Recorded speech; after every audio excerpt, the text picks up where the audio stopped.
Então, hoje, nós vamos falar sobre preparar a nossa vida para um crescimento.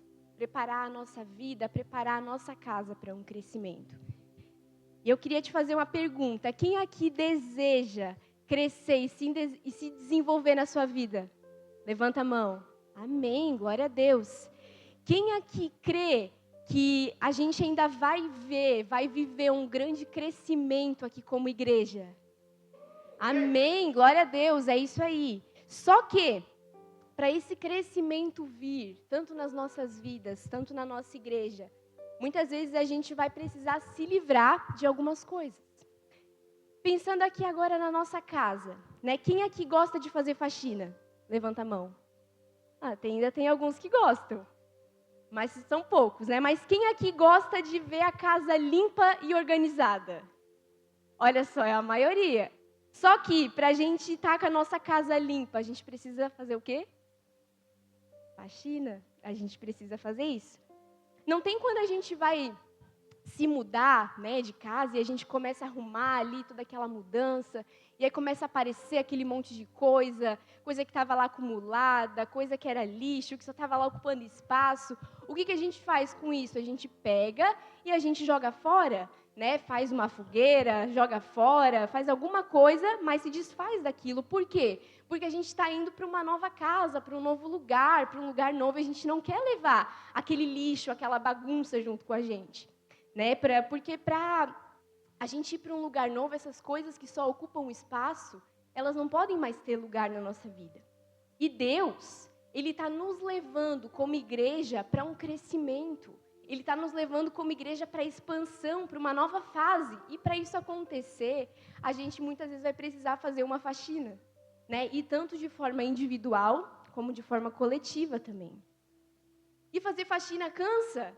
Né? A gente tem que limpar, tem que esfregar, demanda tempo, é cansativo. Só que no final, a gente olhar e contemplar, né, aquela casa limpinha, organizada, é muito satisfatório. Né? E Deus está fazendo algo em nós. Ele está nos preparando para um crescimento. Ele está nos preparando para o avanço.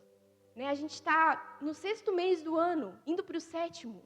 Né? E parece loucura ver como o tempo está passando tão rápido. Parece que foi ontem que a gente estava aqui na igreja celebrando ali no Ano Novo, no culto da virada. E hoje a gente já está indo para o 2º semestre desse ano. Então, ao mesmo tempo que parece que está tudo passando tão rápido, parece que a gente já viveu tanta coisa, né? Juntos como igreja. A gente já viveu tantas coisas juntos, coisas boas, coisas difíceis, né? Mas a gente está aqui, está perseverando. E para Deus Ele nos levar para esse crescimento, vai nos custar alguma coisa, né? Mas Ele tem um propósito para isso. Então eu queria que você abrisse a sua Bíblia no texto de Josué, no capítulo 5. E esse tempo, né, que a gente está vivendo é um tempo de alinhamento interno. Para quê? Para a gente se preparar para uma expansão externa que vai acontecer, mas que vai depender de nós. Né? E eu quero te desafiar realmente nessa noite a dizer sim para aquilo que Deus Ele quer fazer internamente na sua vida, para que Ele possa fazer isso também externamente. Amém?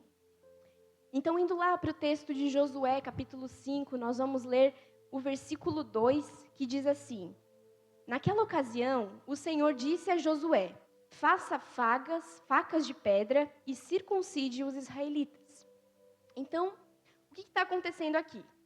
Antes disso, desse texto aqui que a gente leu, teve toda uma geração que foi circuncidada.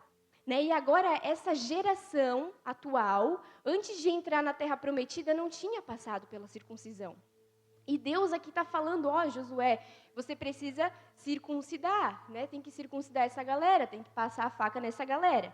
E aí o texto ele continua dizendo, a partir lá do versículo 3 agora, que diz assim: Josué fez facas de pedra e circuncidou os israelitas em Gibeate Aralote. Ele fez isso porque todos os homens aptos para a guerra morreram no deserto depois de terem saído do Egito. Todos os que saíram haviam sido circuncidados, mas todos os que nasceram no deserto, no caminho, depois da saída do Egito, não tinham sido circuncidados. Então a gente entende aqui, olhando para esse texto, que a gente precisa pagar o nosso próprio preço. Quando Deus ele começa a fazer essa faxina na gente, ele está falando, olha, você precisa pagar o seu próprio preço.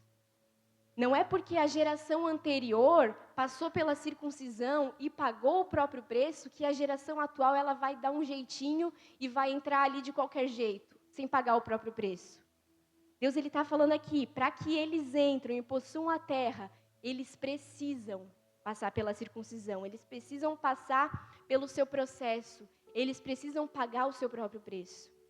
E o que fala da geração anterior, lá no versículo 6, a gente não vai ler, mas aqui diz que aqueles que não entraram foram aqueles que não obedeceram à voz de Deus. Então existe uma geração que não obedece à voz de Deus, eles tinham a circuncisão, mas eles não obedeceram à voz de Deus, e eles não puderam entrar na terra prometida. E agora tem uma nova geração que vai entrar na terra prometida, mas para que eles entrem, eles precisam pagar um preço, eles precisam fazer alguma coisa, eles precisam passar por esse corte. E agora eu quero que vocês vão comigo lá para o texto de 2 Samuel, o versículo 24. Porque o Senhor, Ele está chamando você e eu para esse processo. O Senhor, Ele tem uma terra prometida para cada um de nós que está aqui, amém? Porém, a gente precisa pagar esse preço, para que a gente possa possuir a terra. E quando a gente fala, sobre a terra prometida, não tem a ver só com as nossas promessas individuais, com a nossa satisfação, com a nossa alegria, não tem a ver com isso, apesar de que quando a gente está no centro da vontade do Senhor, a gente encontra isso, a alegria perfeita e genuína. Mas quando a gente fala da promessa, da terra da promessa, tem a ver com o que o Senhor Ele quer fazer naquela terra, e que vai exaltar e glorificar o nome dEle. E Ele precisa que a gente entre nessa terra, para Ele fazer aquilo que Ele precisa fazer naquela terra. Então, agora que você já abriu aí, lá em 2 Samuel 24, a gente vai ler o versículo 21. E aqui é um texto muito conhecido, é uma conversa do rei Davi com Araúna, e diz assim, Araúna disse, por que o meu senhor e rei veio a este seu servo? Davi respondeu, para comprar a sua eira e edificar nela um altar ao Senhor, a fim de que cesse a praga sobre o povo. E aí depois dessa conversa aqui, Araúna, ele começa a falar para Davi, não, você não precisa comprar, eu te dou, toma aqui a terra, toma aqui o holocausto, toma aqui tudo. Só que aí Davi fala, não, eu preciso pagar. E aí um versículo que a gente conhece muito bem, lá no versículo 24, Davi responde, o rei, porém, respondeu a Araúna, não, faço questão de pagar o preço justo. Não oferecerei ao Senhor, o meu Deus, holocaustos que não me custem nada. Então, em primeiro lugar, toda geração, ela deve pagar o preço para entrar na terra da promessa. E a circuncisão era a condição ali. Mas, em segundo lugar, a gente também não pode dar a Deus algo que não nos custe nada. Algo que não vai nos custar algo. Então, tudo que a gente vai dar a Deus vai nos custar algo. Precisa nos custar algo. Só que é interessante que depois que Davi fala isso, tem uma palavra que fala ali. Assim, Davi comprou a eira. Então, repete comigo, comprou. Davi, ele comprou a eira. Então, sabe, gente, Deus, Ele não quer que a gente viva de aluguel. O Senhor, Ele tem uma terra prometida para nós e Ele não quer que a gente alugue essa terra prometida. Existe uma autoridade quando a gente compra, não é verdade? Se a gente mora de aluguel, não é qualquer coisa que a gente vai fazer na casa. Mas quando ela é nossa, a gente reforma, a gente pinta, quebra parede, constrói parede, aumenta, diminui, a gente faz o que a gente quer porque é nossa. Porque a gente pagou o preço por aquilo. E o Senhor, Ele tem uma terra prometida que a gente precisa possuir para a gente poder usufruir dela. Então, a gente precisa entrar por posse. Eu não vou dar a Deus algo que não me custe nada. Eu vou comprar, eu vou pagar o preço por isso. E sabe o que mais que Deus Ele está falando aqui para a gente? Que está na hora de a gente parar de alugar as promessas dos outros. Está na hora de a gente parar de alugar os sonhos dos outros, parar de alugar os testemunhos dos outros, os milagres dos outros. O Senhor, Ele quer que a gente possua as nossas próprias coisas. Por isso que Ele precisa que eu e você paguemos o nosso próprio preço, passemos por essa circuncisão, por esse corte que Ele tem para cada um de nós. Porque Ele tem uma terra, e essa terra, ela precisa ser possuída. Né? E será que a gente vai pagar o preço para possuir essa terra? Nós aqui, como Igreja Aba Luiz Alves, a gente está vivendo um tempo onde a gente está se preparando para o crescimento, está se preparando para a expansão. E alguns meses atrás, a gente teve aqui na igreja um realinhamento da visão da nossa igreja, onde a gente acertou o trilho de crescimento, o processo todo que existe aqui, aonde todos podem crescer, aonde o nosso desejo é que todos, eles cheguem até aquela última etapa, que é ser enviados. Então, Deus está fazendo algo em nós. Ele está preparando algo, como individuais e também como igreja, né, nos levando para esse amadurecimento, nos levando para o crescimento. Existem promessas aqui sobre a nossa igreja. E se você está aqui, seja bem-vindo. Você está surfando nessa mesma onda que a gente. Você está debaixo das mesmas promessas. Você está debaixo da mesma unção.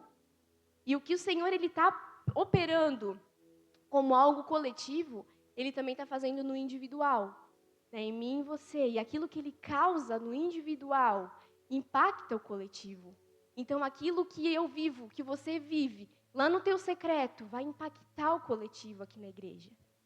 Então, o teu romper importa, a tua mudança de mentalidade importa, porque Deus, Ele constrói algo para o coletivo. Né? E o Senhor, Ele está fazendo isso em nós. Mas, de novo, Ele fala, eu não quero que vocês aluguem mais. É hora de a gente pagar o preço para possuir essa terra. Para que a gente possa possuir os nossos próprios testemunhos. Né? Eu amo ouvir testemunhos. Ontem mesmo aqui na vigília, o Du estava contando testemunhos que edificam a nossa fé. Que traz fé para o nosso coração. Mas eu falo, Senhor, eu não quero alugar esse testemunho. Eu quero ter um testemunho, eu quero um testemunho que é meu, eu quero um testemunho de um passo de fé que eu dei, eu quero um testemunho de algo que eu fiz e que o Senhor moveu, que o Senhor me usou, eu quero uma história de fé, algo que aconteceu através do meu passo. Eu quero comprar, eu não quero alugar, eu quero o meu próprio testemunho. Não sei se faz sentido isso para você. E Deus, Ele quer levar a gente para esse lugar de, é meu. Eu paguei o preço por isso. Eu jejuei, eu orei, eu me consagrei, eu tenho pagado o preço. Então, o Senhor, Ele pode entregar certas coisas na nossa mão. Porque agora já não é mais alugado, é meu por posse. Então, agora, abre comigo lá em Mateus 3, capítulo 10. O Senhor, Ele começa falando, então, sobre a gente pagar o nosso próprio preço, e agora Ele vai nos levar para uma questão de poda. Mateus 3,10 diz assim, Mateus 3,10. O machado já está posto à raiz das árvores, e toda árvore que não der bom fruto será cortada e lançada no fogo. Aí agora você pode dizer, poxa, obrigada, Andressa, né, pela palavra encorajadora nesse domingo à noite. Né, encorajamento, antes de uma segunda-feira de trabalho, né? Obrigada. Só que, gente, o Senhor, Ele está falando aqui para nós que o machado, ele está à raiz, ele está posto à raiz, e se não houver fruto, né, bom fruto, Ele corta e Ele joga fora. Então, o Senhor, Ele te chama e Ele me chama para nós darmos os nossos próprios frutos, pagar o nosso próprio preço, dar os nossos próprios frutos.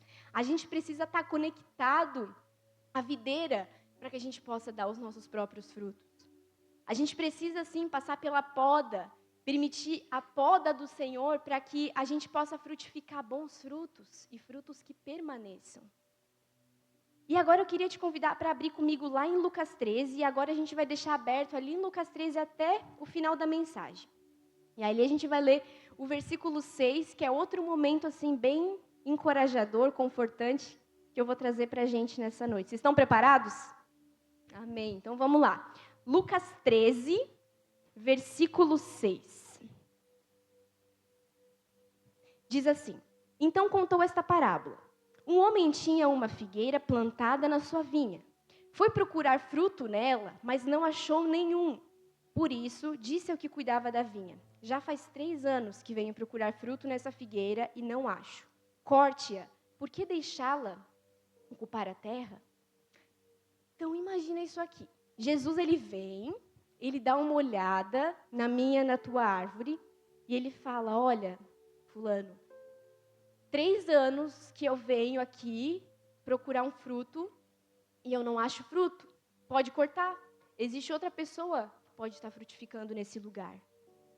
Então, eu não sei se isso traz um temor para o teu coração, mas quando eu olho para esse texto, eu fico pensando: Senhor, será que nesses últimos anos eu tenho te dado um bom fruto? Será que se o Senhor vier checar ano após ano na minha vida, eu estou te dando frutos? Ano após ano. Será que eu só estou ocupando o lugar de alguém que podia estar frutificando muito mais? Isso me traz muito temor. De dizer: Pai, me leva para um lugar onde eu possa frutificar, porque eu não posso estar aqui só ocupando espaço.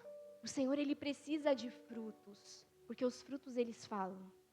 Mas aí o nosso Deus, Ele é um Deus, um Pai de amor, e segue dizendo lá no versículo 8, que diz assim: o homem respondeu: Senhor, deixa por mais 1 ano, e eu cavarei ao redor dela e a adubarei.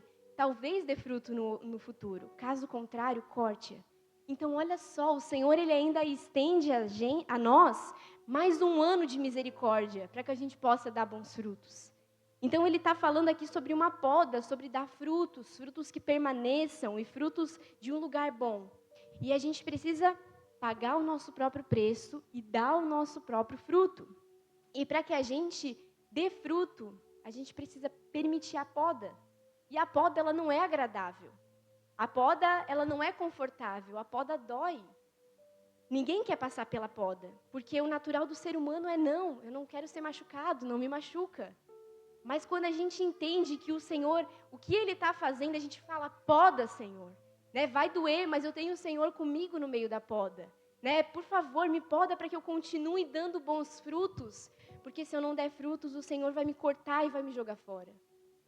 Então, permita a poda do Senhor, para que Ele não venha te cortar e lançar fora. Permita que Ele venha te podar, para que Ele não tenha que nos cortar. E aí você deve estar pensando, tá, mas que tipo de fruto é esse que eu tenho que produzir? O fruto, gente, ele é aquilo que não é capaz de eu produzir pelas minhas próprias mãos. Não é um fruto que a minha mente é capaz de produzir, que o meu coração é capaz de produzir, que eu ser uma boa pessoa é capaz de produzir. Esse é o fruto do Espírito. E quando a gente olha lá para Gálatas 5, 22 e 23, a gente não vai ler, mas é lá que descreve o fruto do Espírito. Só que às vezes a gente está tentando produzir um fruto e não é esse fruto que Deus quer que a gente produza. E aí a gente está ali tentando e começa a cansar e ficar exausto e chega até naquele famoso burnout. E eu fico pensando: por que será que a gente está tão cansado, está tão exausto? Porque se a gente for pensar, a nossa vida hoje ela é muito mais prática do que antigamente. Só que a gente está muitas vezes num lugar de exaustão. E isso me indica que talvez a gente não esteja nas raízes certas. Talvez a gente não esteja bebendo da fonte correta. Talvez a gente não esteja na videira verdadeira. Porque se a gente estivesse de fato bebendo daquele que é a fonte da vida, isso não ia ter fim. Porque ele é inesgotável. E o Senhor, Ele quer que a gente produza bons frutos. Frutos que permaneçam. Frutos que não são das nossas próprias mãos, mas frutos que são do Espírito Santo. Então, quando eu tento fazer algo bom, eu não consigo produzir aquilo que é perfeito. E aí eu passo a minha vida toda tentando, trabalhando, lutando para de alguma forma tentar fazer alguma coisa. E Deus, Ele está simplesmente falando: se você só permanecesse, você ia estar frutificando os teus próprios frutos. Se simplesmente você se conectasse à videira, você estaria produzindo os teus próprios frutos. Frutos que permanecem, frutos que são eternos e que causam impacto. Então eu quero te desafiar, a fazer algo bem prático. Nas próximas semanas, gasta tempo com o Senhor. cada dia orando por uma expressão do fruto do Espírito. Que eu te garanto que se amanhã você começar a orar todos os dias, intencionalmente, a tua vida vai estar transformada daqui a algumas semanas. E não só a tua, mas a das pessoas ao teu redor também. Então gasta tempo dizendo, Senhor, produz em mim o fruto do Espírito. Produz em mim esse fruto e começa pelo amor. Né? Não aquele amor que o mundo apresenta, mas o teu amor. Produz em mim esse fruto. Né? E aí você ora, jejua, clama por aquilo. E aí o Senhor ele vai nos dar muitas oportunidades de exercer esse amor. Né? Porque não é só a gente pedir, Ele vai nos dar oportunidades da gente colocar isso em prática também. E aí a cada semana você vai ali se desenvolvendo nisso, vai vendo o Senhor te forjando ali o teu caráter, o caráter de Cristo, o fruto do Espírito. E é esse o tipo de fruto que a gente precisa dar. Não o fruto, como eu falei antes, das nossas capacidades humanas, porque senão não ia funcionar. Sabe, gente, às vezes a gente entra numa mesmice da nossa vida cristã. Né? E a gente está tão acostumado a procurar fazer as coisas certas, a falar a coisa certa, a tomar a atitude certa. E aí a gente pensa, mas eu não falo mais palavrão, eu não me iro mais como eu me irava antes, eu não perco a paciência, eu sei fazer as coisas certas, eu sei honrar as pessoas. Mas às vezes a gente está fazendo o comportamento correto. Mas Deus está falando sobre o nosso coração. Porque o fruto diz respeito a onde está a nossa raiz. Diz respeito à raiz. Então, a gente pode até ter bons comportamentos, mas essa faxina que Deus ele quer fazer na nossa vida não é sobre bons comportamentos. É sobre a intenção do nosso coração. É sobre a raiz de todas essas coisas. Às vezes a gente está só lá vivendo a nossa vida e colocando o check ali, eu estou fazendo bem isso está bom, estou fazendo isso bem, mas às vezes o nosso coração ele está indiferente, ele está duro em relação às coisas do Senhor. Nosso coração às vezes está frio. Então, sabe, gente, quando será a última vez que a gente chorou e não conseguiu conter as nossas lágrimas na presença do Senhor? Quando que foi a última vez? Quando foi a última vez que a gente não conseguiu conter de contar o nosso testemunho para as pessoas? Porque às vezes é tão fácil a gente ser contido pelo nosso temor humano. Né? Mas o que os outros vão pensar de mim se eu for lá e fazer isso? Né? Ou talvez até pela nossa falta de vontade. Mas o Senhor, Ele está falando aqui para nós hoje. Aonde que está o nosso coração? Aonde que está realmente o nosso coração? E essa faxina não tem a ver com as coisas externas. Tem a ver com as intenções do nosso coração. Tem a ver com essa raiz de todas as coisas. O Senhor, Ele está fazendo isso na igreja. Ele está fazendo isso individualmente, em cada um de nós. E se a gente abraçar isso, Ele vai fazer com que a gente dê bons frutos. E os bons frutos dizem sobre a eternidade, né? Frutos que vão causar impacto nas pessoas que estão ao nosso redor. Os frutos que vão trazer a vida para as pessoas, que vão trazer transformação para as pessoas. Outra característica do fruto que o Senhor Ele quer que a gente venha de fato produzir, está lá em Filipenses 1:1. Se você quiser, pode abrir comigo. Filipenses 1:1 diz assim, que a gente precisa estar cheios do fruto da justiça, fruto que vem por meio de Jesus Cristo, para a glória e louvor de Deus. Então, quando a gente está falando sobre esse fruto aqui, ele não para em nós. Tudo que a gente está vivendo no individual vai impactar o coletivo, vai impactar como igreja. Então, não para em você a cura que você experimenta, não para em você a libertação que você experimenta, o caráter formado no Senhor. Não para em nós, vai passar por nós e vai impactar outras pessoas. Então, ali está dizendo sobre fruto de justiça, que é mediante o nosso próprio esforço? Não, é o fruto de justiça o qual é mediante Jesus Cristo. Então, não existe como a gente dar fruto de justiça se a gente não estiver nele, se a gente não acessar aquilo que ele deixou disponível na cruz. E é uma justiça que não é da minha própria imaginação, que não é daquilo que eu acho legal, né? Que hoje em dia todo mundo quer fazer justiça. Mas não é essa justiça que Deus está falando, é a justiça do céu. Então, quando a gente pensa, né, pensa comigo naquele documento de Word, né, que a gente aperta naquela teclinha, justificar. O que acontece nas laterais? Fica tudo alinhado, alinha tudo. Aquelas palavras, elas entram num alinhamento completo. Então traz ordem, traz paz, então traz um estabelecer do reino de Deus. Então quando a gente traz a justiça do Senhor, a gente alinha a realidade daqui da terra com a realidade do céu. A gente traz esse alinhamento de acordo com aquilo que está no céu para aquilo que a gente está vivendo aqui na terra. E é esse tipo de justiça que Deus quer que a gente traga. Então eu preciso buscar nele e estabelecer ali, esse é o fruto que o Senhor precisa fazer através da minha vida. Ele quer que a gente passe por esse processo, que a gente possa dar bons frutos, que vão permanecer, que vão estabelecer o reino dele aqui na terra. Porque o reino dele é justiça, paz e alegria no Espírito Santo. Então, será que se Jesus ele passasse pela nossa vida, ele ia ver esses frutos? Ou será que ele ia ver uma igreja que está tentando muito forte ser crente? Ele ia ver uma igreja que está tentando muito forte ser aqueles que estão ali com a Bíblia embaixo do braço, tentando ser os donos da verdade. E quando eu falo de donos da verdade, não é da verdade, aqueles que carregam a verdade, que é Jesus Cristo. Mas eu estou falando daquela verdade, daqueles que são muito, muito rápidos na religiosidade. Para dizer aquilo que deve ser feito, como deve ser feito, e aí não existe espaço para amar. Aquela verdade, sabe aquela verdade que ela é tão dura, que em vez de aproximar as pessoas, ela afasta? Né? Que ao invés de atrair as pessoas para perto, ela distancia. E a verdade absoluta do reino de Deus, ela atrai as pessoas. Porque é uma mensagem de que existe esperança, de que existe uma luz no fim do túnel, de que Deus ele consegue mudar a nossa vida.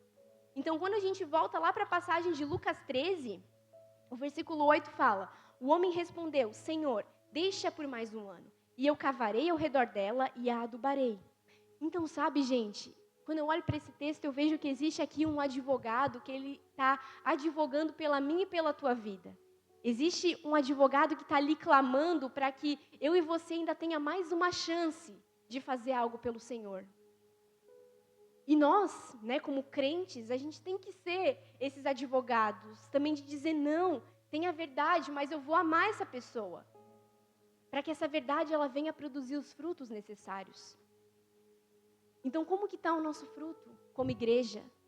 Como que está o nosso fruto individualmente? Amor, paz, longanimidade, domínio próprio, benignidade, bondade. Como que está esse fruto na nossa vida? Será que a gente está expressando todas as manifestações do fruto do Espírito?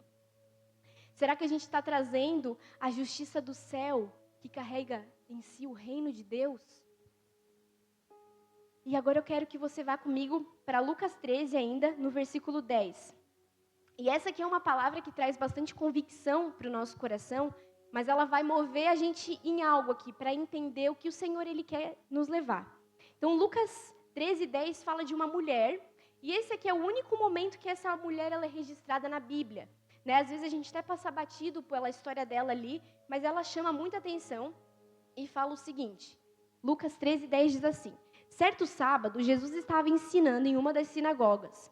E estava ali uma mulher que tinha um espírito que a mantinha doente, havia 18 anos. Ela andava encurvada e de forma alguma podia endireitar-se. Ao vê-la, Jesus chamou-a à frente e disse, mulher, você está livre da sua doença. Então lhe impôs as mãos e imediatamente ela se endireitou e passou a glorificar a Deus. Então para aqui um pouquinho comigo. Essa mulher, gente, ela estava há 18 anos, possessa por um espírito de enfermidade. Né? Então, há 18 anos, essa mulher, ela ia à sinagoga, né? A sinagoga, em outras palavras, ela ia à igreja, e há 18 anos, essa mulher, ela ia lá, para esse mesmo lugar, há 18 anos. E às vezes a gente está nos lugares certos, mas a gente não muda a nossa perspectiva. Não importa o que aconteça, a gente não vai experimentar o que aquele lugar tem para nós se a gente não mudar a nossa perspectiva.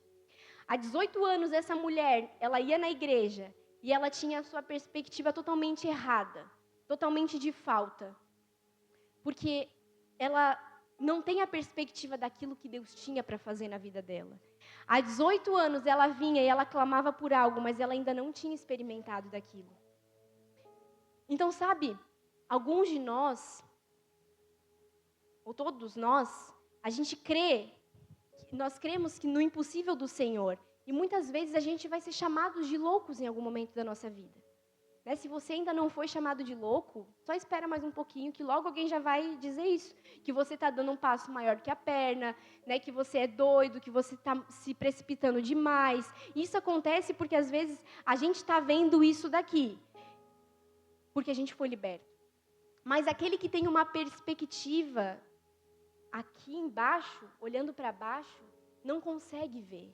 Não consegue entender o que você está vivendo, porque eles não conseguem ver o todo. Eles estão encurvados ainda, eles ainda não se endireitaram. Então a pessoa vai dizer, eu acho que você está exagerando demais, eu acho que você está sendo radical demais, eu acho que você está indo demais na igreja, você está servindo demais. Mas não, é porque eu fui liberto e agora eu vejo com clareza. Eu mudei a minha perspectiva. Então, sabe, gente, essa mulher, ela estava indo para a igreja há 18 anos e ela ainda tinha uma perspectiva de falta. Uma perspectiva de que não era o suficiente. Ela continuava ali, olhando para baixo. E em um só encontro com Jesus, mudou a vida dela. Um só encontro com Jesus. O que me leva a pensar, lá no chefe da sinagoga, nos fariseus, que eles estavam lá bem religiosos. Então, há 18 anos, aquela mulher, ela vinha ali e eles não conseguiram entregar para ela o encontro com Deus que ela precisava. Então, será que, às vezes, a gente não se encontra nesse lugar? Né? Há anos, pessoas perto de nós estão vindo e elas não conseguem ter um encontro com o Pai, com Jesus, através de nós, que vai libertar elas, que vai endireitar elas de uma vez. E por quê? Porque, às vezes, como eu falei, no fruto, a gente está lutando tanto com as nossas próprias forças. Né? A gente já aprendeu tantos caminhos, a gente sabe como faz as coisas, a gente para de viver uma vida vibrante, uma vida pulsante do Espírito Santo. E ele não veio para que a gente operasse da forma correta. Ele veio para que a gente tivesse vida, e vida em abundância, e que a gente pudesse manifestar na nossa vida para outras pessoas terem essa vida em abundância também. Que elas sejam restauradas, curadas, libertas, e que isso cause esse efeito dominó, que é o que a gente está falando aqui hoje. Que ele comece em nós, mas que não pare em nós, que vai através de nós. Então, às vezes, a gente está nessa tentativa das nossas próprias forças, e o fruto ele não vem. E o fruto que eu digo, o fruto eterno, esse fruto de poder, esse fruto de transformação. Mas só basta um encontro com a palavra, o encontro com o verbo, o encontro com o Filho de Deus, aquele que se fez homem por mim e por você, né? E esse encontro que nos liberta, que restaura, e esse encontro que a gente deve proporcionar às outras pessoas também. Só basta que a gente pague o nosso próprio preço, que a gente entenda que tem que nos custar, que vai nos custar. Basta que a gente busque dar o nosso próprio fruto. Dar o nosso próprio fruto. Que a gente não queira mais os frutos dos outros. Não queira viver ali encostado em outras árvores. Mas a gente produzir de fato um fruto que vem do reino de Deus. Basta que a gente mude a nossa perspectiva para poder enxergar com os olhos espirituais, não mais encurvado olhando para baixo, mas olhando para o alto. A gente entende que quando a gente muda a nossa perspectiva, a gente entende que não é mais um peso para mim vir na igreja. Não é mais um peso para mim servir, estar aqui no culto, nos turnos de oração, nas vigílias, no terça, no GC, no discipulado. Eu entendo que não é mais um peso isso porque minha perspectiva mudou. Para mim é uma honra, é um privilégio, né? Porque foi Deus que me trouxe aqui. Eu sei de onde que Ele me tirou e aonde que eu estou hoje. Então Deus, Ele confia em nós, Ele confia em mim, Ele confia em você, para passar os nossos processos, para que então esse romper ele venha na nossa vida. Né? Ele confia que cada um de nós aqui está dizendo sim para a poda. Cada um de nós aqui está dizendo sim, Ele confia nisso. Que cada um de nós aqui está dizendo sim para o processo, está dizendo sim para aquilo que Ele quer fazer, está dizendo sim para a responsabilidade de produzir os seus próprios frutos, está dizendo sim para essa decisão de mudar de perspectiva. E a nossa perspectiva, ela vai mudar. A gente vai ver esse lugar crescendo. A gente vai ver esse lugar tendo que fazer 2, 3, 4 cultos por dia, com a casa cheia e tendo que expandir, tendo que aumentar esse lugar. adquirindo esse lugar, né, construindo algo aqui que vai ser para as gerações, talvez as próximas gerações vão usufruir muito mais do que a gente, porque nós pagamos o nosso próprio preço, porque a gente deu o nosso próprio fruto, porque a gente mudou a nossa perspectiva. E a gente vai possuir a terra prometida, que já é nossa por herança. Mas para a gente possuir, tem um preço para a gente usufruir dela. Então, aquilo que é meu por herança, tenho que pagar um preço. E Deus, Ele está trabalhando em nós, sabe? Eu posso ver isso no rosto de cada um de vocês. Que vocês estão dispostos a passar por isso, amém? Que vocês querem abraçar isso, porque existe algo que Ele quer escrever para a igreja dele. Mas uma igreja que está querendo pagar o próprio preço, custe o que custar, para escrever uma história com o nosso Senhor e Salvador. E a última coisa que o Senhor Ele quer fazer, né, vocês já podem se colocar de pé, Ele quer que a gente cause também o nosso próprio crescimento. Deus, Ele quer que a gente cause isso. A gente vai sim dizer sim para esse processo, para o corte, para a circuncisão, para pagar o próprio preço. A gente vai dar os nossos próprios frutos. A gente vai mudar nossa perspectiva. Mas além disso, Deus, Ele quer que a gente cause o nosso próprio crescimento. E o último texto que a gente vai ler agora, no final, Lucas 13, 18, diz assim: Então Jesus perguntou: A que se assemelha o reino de Deus? A que compararei? Este se assemelha a um grão de mostarda que um homem semeou em sua horta. Ele cresceu e se tornou uma árvore, e as aves do céu fizeram ninhos no seu ramo. Então, sabe, gente, Deus, Ele coloca algo pequeno nas nossas mãos, porque é aquilo que a gente consegue segurar. É aquilo que a gente consegue pegar, que a gente consegue conter aqui com a gente. E o reino dele começa pequeno na nossa mão, mas Ele carrega dentro de si uma grandeza, né, toda a grandeza necessária para se expandir para onde o Senhor quiser. E Ele quer que a gente cause o nosso próprio crescimento, que a gente pare realmente de alugar o crescimento dos outros, que a gente compre e possua o nosso próprio crescimento. O que significa mais para frente aqui também fala depois ali do fermento, que a mulher ela esconde em 3 medidas de farinha e tudo aquilo fica levedado. Então olha só, começa pequeno, mas Ele nos chama simplesmente para a gente ser fiel. Então, às vezes, a gente está tentando tantas coisas, de tantos lados, de formas grandiosas, e o Senhor, Ele só está falando, começa pequeno. Às vezes, a gente quer uma transformação rápida, mas vai começar pequeno. A gente quer viajar o mundo pregando o Evangelho, mas a gente precisa ser fiel aonde nós estamos, não abrindo mão dos nossos princípios, não abrindo mão da mensagem do Evangelho. Então, começa com a gente abraçando esse processo que Deus quer fazer em nós. Porque tudo aquilo que o Senhor faz em você, não para em você. Vai através, segue para o coletivo, impacta.